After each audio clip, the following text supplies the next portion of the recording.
Well, the time is 12 noon, and now we come to the moment that clearly so many of you have been waiting for here. So great to see a packed room, standing room only, as we interview our next guest. You will know him domestically, of course, as an Ipswich witch, and you will know him internationally as the current world number 8, and just as importantly, if not more, the former champion of the world. Ladies and gentlemen, let's bring on in Jason Doyle.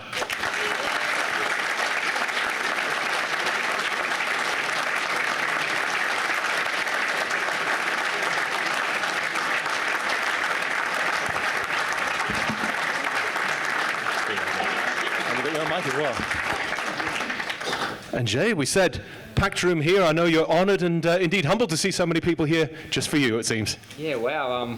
I get a bit nervous talking in big crowds, so we'll see how we go. Yeah, I was going to say, just need to bring the mic a little bit closer. They're on as well. Might help. There we go. Hello. Yeah, we blame Jack Smith for that one. He turned it off. Cheers, Jack. Thanks. Anyway. But yeah, enjoying yourself today? Yeah, I'm very surprised to come here, but it's amazing to have this event with Speedway at the moment. We need these type of events coming in Speedway because at the moment it's dying, as everyone knows, and these small little things bring that little bit of hype back to Speedway.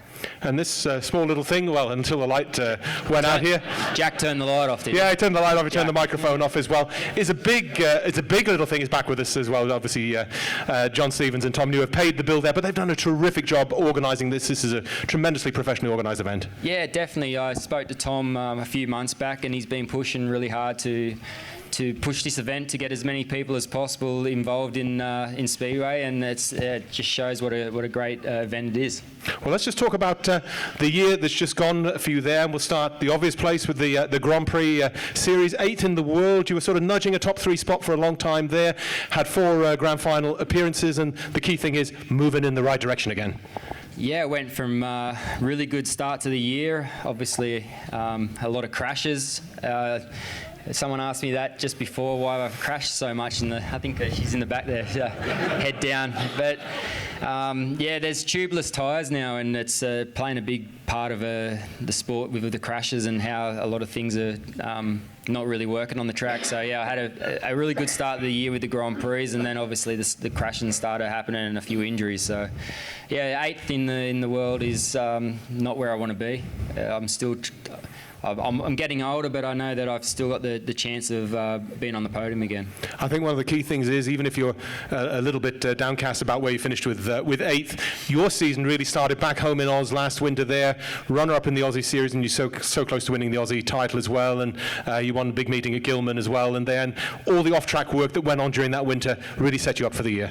Yeah, I went back to Australia for the Australian titles, and the main thing was to test new engines that I was got a new tuner, so I needed to get ahead of the game, and went back to Australia and done 5 meetings. It was a hard couple of weeks there. I don't know if many people know, but when we do the Australian titles, it's in 2 weeks, but we pretty much have to drive like 18 hours from one track to the next, and it can play a big toll on the boys. So yeah, it was a tough time back in Australia, but I enjoyed it, and yeah, the results were there, but obviously not the Australian title. No, I know your winter ahead is going to be a little bit quieter. You've got a couple of big moments happening while you're out there, though. Yeah, this winter? This winter coming, yeah. Yeah, I'm going to go back for the 100-year meeting, what Darcy and David Tapper putting on. Back for 9 days, so it's a fly-in, fly-out kind of thing for myself, but go back to Australia, get a bit of sun, because it's a bit cold here at the moment. And also, hopefully, well, not hopefully, you will have a big day to celebrate as well. Are you saying what I said? Yeah. Yeah. My wife's going to kill me, but I'm going to have my first baby in March. So. Big round of applause, please, for Jason. So yeah.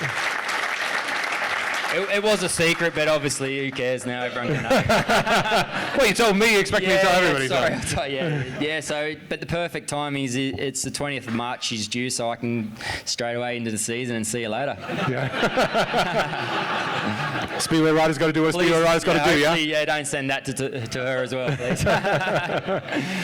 Okay, let's talk about domestic times as well, not family times, but domestic with the witches, and obviously ultimate frustration in the grand final. But what a season Ipswich had!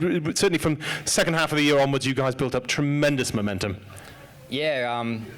I feel at home when I go to Ipswich. Like I've said to a few people today, they're a family-run business it is, and we have great time there, and everyone gets along. And the team they put this year with Emil coming back to England was amazing, and it just shows that when you got the top boys back in England, that the crowds come back, and we've had a great fan base this year.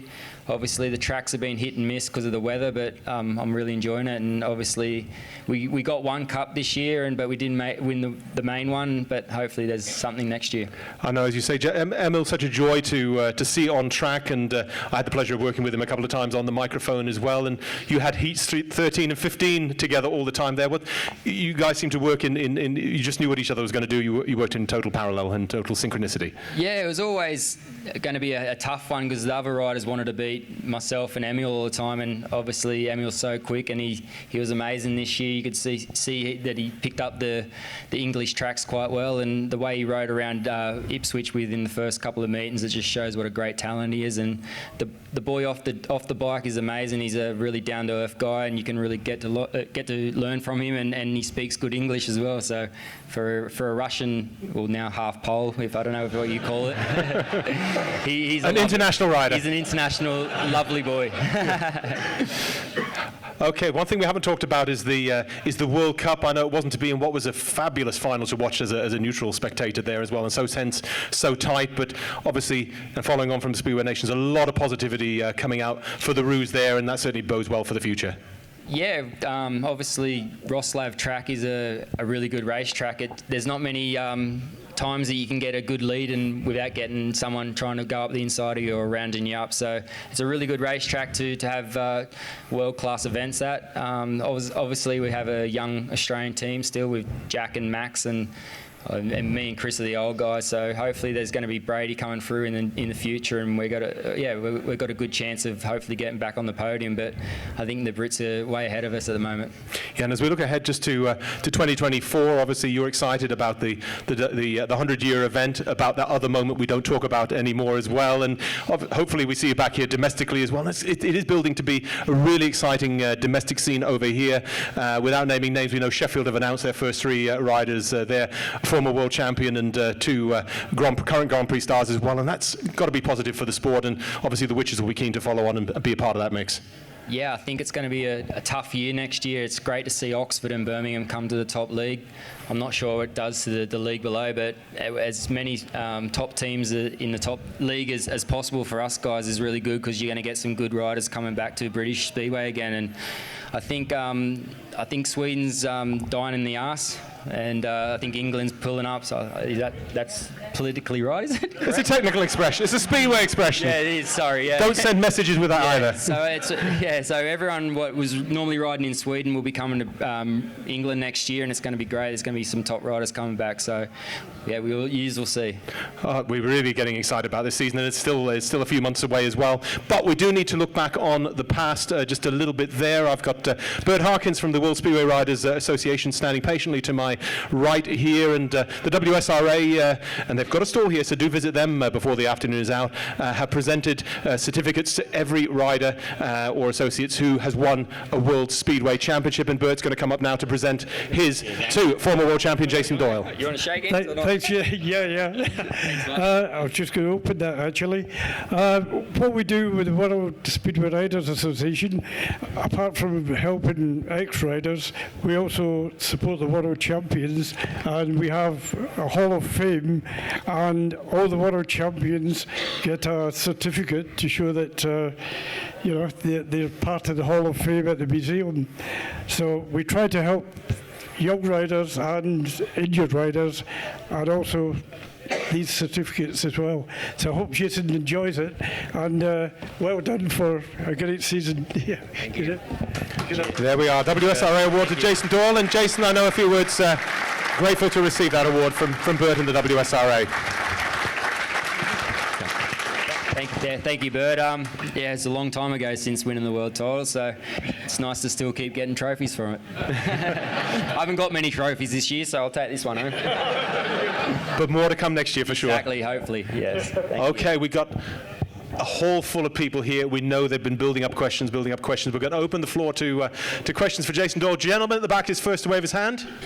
When you said you had a bad look in the GP last year, was a few times the referee gave you very good when you were special off by Marsley. Questions about issues with Schmarslik rather than referee, but yeah. What happens in Poland stays in Poland. Polish referee, Polish rider, Polish Grand Prix. Enough said. And don't send that one out either. No. Okay, any other less political questions? Please? Gentlemen there? Have you got the best equipment that money can buy? I spend a lot of money on engines. I bought 10 this year, so 10 engines at €7,000 is a lot of money to spend, so you're always chasing the best thing to be. I want to be world champion again. Might not ever happen, but I've give the best possibility for me to happen is to buy the best gear, and everything goes up. But you know, you're doing engines. We only do 5 meetings on an engine before it gets serviced. So yeah, we're pretty much spending a lot of money. Yeah, another indication of the sheer investment that goes into riders. Jack Smith talked about NDL, but this is now the top line level of the money that's involved. Can you give some of the engines to Jack? If he leaves the lights on, yeah. Okay, I know the gentleman over there had a question. Yes? Jason, when you retire, would you say cheerio to Speedway altogether, or would you become a team manager, say, for Australia or a league? Yeah, a question from the floor is, when you do ultimately retire from racing, are you looking to continue your involvement in the sport, potentially as a team manager for a club or for your own country or anything like that? Yeah, I actually said that to someone just before us. I'm not quite sure, really. For me, how I treat some of the managers, probably not. No. I've got good respect for most of the managers I've ever ridden for. It's hard, but yeah, when I retire from racing, I still want to be involved. I love the sport, really. It's what I've been doing for the last. I'm professional now, 18 years in England, so. Yeah, I'll probably be involved, but not Team Australia, definitely not that. Well, not Team GB either, but no, just yeah, we'll see. We'll see. Okay, the lady at the back. Purely domestic, do you wash your own Kevlar? Do you wash your own Kevlar, says the lady at the back. No, I don't actually. No, I've got a mechanic. No, I've got mechanics in Poland, what do Poland in the Grand Prix, and then I've got an English mechanic, and they wash me suit for me and me undies. They don't cost as much as the engines, though. Yeah. If it's been a bad night, I make sure they're in the right way.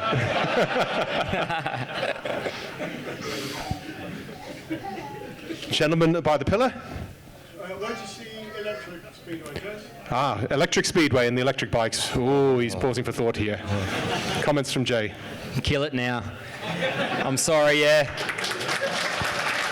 I'm a petrol head. I understand it's maybe a good thing for the young kids to start on around, like, to learn, but I can't see it being a professional sport. All of us guys here, I bet I can say that it's for the smell, the noise, and you can't get that with electric. Yeah, but as a training tool? As a training tool, really good idea. I think I see the electric bike getting ridden by some young kids, some girls learning to ride Speedway. It's amazing. That's what we need. Like, there's no tracks in England or anywhere in the world where you can go and not get in trouble for noise. So this might be a good thing for training. Okay, so that's Jay's view on that. Very good as a training tool, but not beyond. Okay, we got gentleman in the front. Where do you keep your golden helmet? Where do you keep your golden?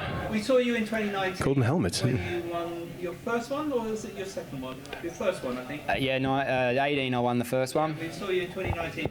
Unfortunately, we were there this year when you didn't have quite such a good final. Yeah, I've kept all my 3 golden helmets I won. They're very expensive and they mean a lot to me. But more personally, it means a lot more than I won the world title, because when I was first starting Speedway, I never thought I was going to be a world champion, but I always aimed to be a golden helmet winner. And to finally get that, it's close to my heart, and obviously I keep them at home under lock and key. Is it tougher than the world final? The golden helmet? Yeah. It's a long day, but no, it's the Polish fixtures really wreck the lineup a lot, because the playoffs are when the golden helmet is. So the last couple of years hasn't been so strong, and obviously this year I was leading it when the tyre come off the rim, so it was one of them. Yeah, I launched the bike and threw the helmet like a proper dummy spitter, but I was pissed off.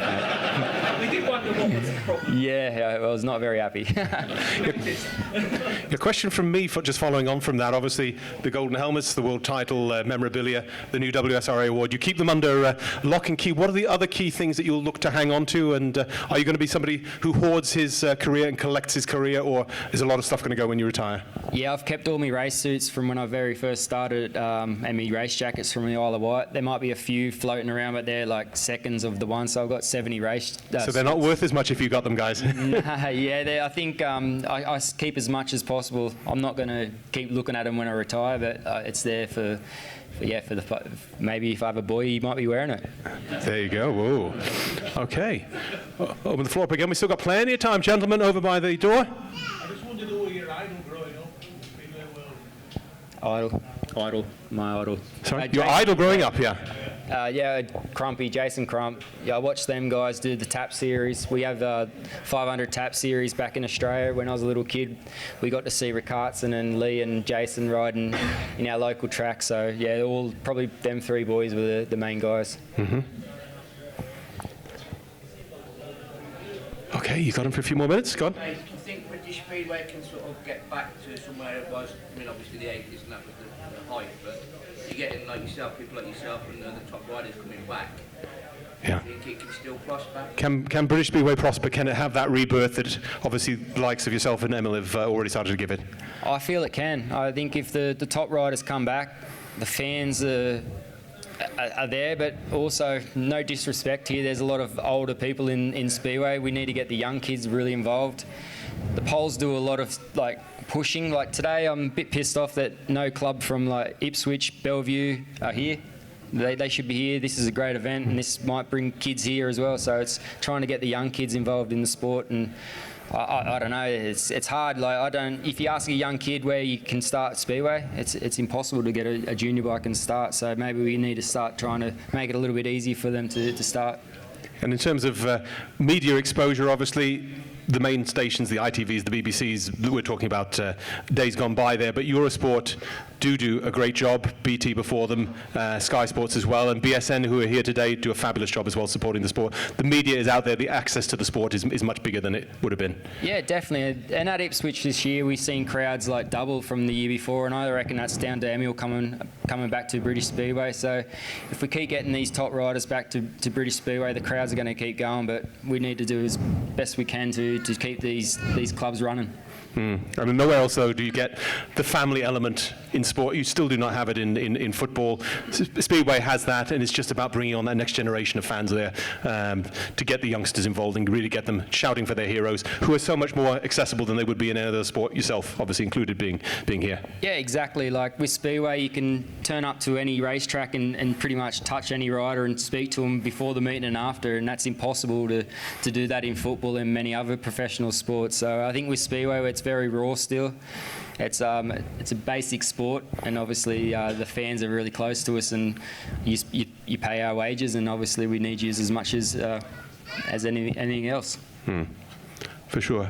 Questions, please. We've still got plenty of time. Oh, I'll go firstly for the gentleman behind at the pillar. He got his hand up first. How much do you think the engines have changed since you started, and are they becoming too unrideable? How much have the engines changed since you started, and are they becoming unrideable is the question? Yeah, they are. With the tracks that we have now and the tyres that we run, we started when I first come to England in 2005, we had engines what were longer, like the rod. So they were long engines. Now they're baby engines they are, so the rod's a lot shorter. And these young kids would have to jump on these bikes. They want the fastest engine, but that's not the way forward. They need an engine what's nice and smooth to ride, and the engines what we ride now is only full gas. If you ever see a rider back off and then try to bring it back on, the bike's always taken off. So I think we need engines to be changed also, then the Speedway will be a lot better.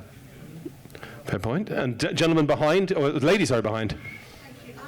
Being a big Somerset fan, I'm very sad that Somerset have gone, and you with us losing you as well, because we loved watching you ride. I have a quick question, and that is, do you still see Deborah the cow? Yeah. Question about Somerset Speedway. Yeah, there was a running joke, if they couldn't pay me wages, they can always give me a cow, but I always had... I got a cow. So, but no, they pay their wages on time, and I had a really great relationship with Somerset Speedway. I was up with Debbie Hancock and Bill the other week to still see them. They're close friends of ours, and it's a shame what happened, but I guess when COVID hit, it really hurt them. Yeah, and obviously we've seen pieces in the press about two different parties looking to restart a Somerset or Western Supermare Speedway or whatever, and fingers crossed one of those is going to come to fruition, or at least the two parties start talking to each other. Yeah, definitely. I think that part of the country needs Speedway. Swindon's now, I heard today, might have another chance of coming back, so if there's going to be Oxford and Swindon and then Somerset back, it's going to be great for Speedway. And you never know, Coventry hopefully as well. And Cov, yeah, definitely. Yeah. Peterborough, fingers crossed for a couple of years' time. More questions? Yes, gentlemen, finally. By the pillar over there. Just to follow on from the technology question, if riders say that the changes are making things more dangerous, how much say do the riders get in stopping that development? How much say do the riders have in technological developments and keeping the bike slow and safe is the question? 0. No, we go and do these meetings with FIM and that and tell them what our problems are. Obviously, a lot of the riders are saying about the tubeless tyres at the moment. We need to bring tube back. We've told them many a times that this must be changed. Engines need to be changed. We've got rev limiters on our bikes now. It needs to go back to old school, and they obviously say we're moving in the wrong direction if we want to go backwards. So they think that they're in the right, but us riders are riding the bike, so we know what's happening at the moment. So yeah, we don't have much to say. Mm-hmm. And there's another question I know from over there. I can't remember who waved a hand. Yes, no? Yeah, gentleman there. Yeah. Hello, mate. Yeah, I did. What was that? I didn't hear Newport. the question. I've rode so many places. Yeah, that'll be the Haley Meadow one. Took me a while to remember it. Yeah, it was a nice time down there. We had a great team. I can't remember who the boss was back then. Was it the Mallets? It was after Tim Stone, was it? Yeah, we won it. Well, I think we won a knockout cup, so it was really good times. Mm-hmm. Lady up there, mate. Is there a lady with a question? Oh, sorry. Is that the question? Is that the question? Do I have to repeat everything I've just said? Sorry. Yeah, not the bit about the Polish referee though. Sorry, yeah. You have to buy the video, then you can hear it all. So, is that better? Oh, yeah. And that was the question, I think. Yeah, the request. $5.99 DVD.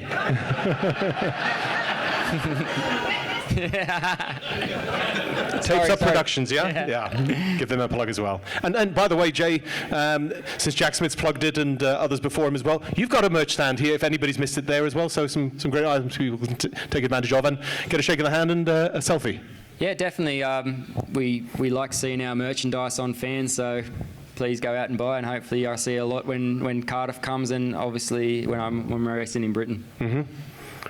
Good. Any last question? Oh, another one. What's your favourite track? Your favourite track now? Is that past or present, or we'll go for both? This always upsets someone, doesn't it? That's it. Yeah. It was favourite track, not least favourite track, so we'll go with that. I see a lot of Oxford supporters here, so I might say Oxford at the moment. I'll get out of here safe. I really loved Swindon before it shut down. I think when Swindon was 18, 19, I think it was, I think that was the best track in the country at the time. But at the moment, Veldhuizen are amazing. There's so many good tracks. There's not one track there you can just say that is your favourite. Wherever you score points, I guess. Yeah, not Sheffield. Not Sheffield. I broke my neck there twice, I think, and so I don't think it's a track I want to go to every week. Young girl, I believe, has got a question. What was your favourite memory, playing for Swindon? I hit my dad in the face with the chair. Favourite memories from your Swindon days? We won the league, and the cup, was it, or was it the hold the mic closer, otherwise you've got to repeat it again. You've got to repeat it again, otherwise. There we go. I'll put it right up my nose. Yeah, we won the cup and it fell apart. And what did I do? I kicked it. And I split him in the head and split his head open. So that was that was not a memory I remember like too fondly of Swindon Speedway, but it was there was many good times at Swindon. Obviously, when we won the league and the many great nights we had. Okay. Last questions, because we're going to have to go and move on to the next interview very shortly. I think we've got going. Oh, okay, the gentleman there firstly. Biggest rival. Biggest rival.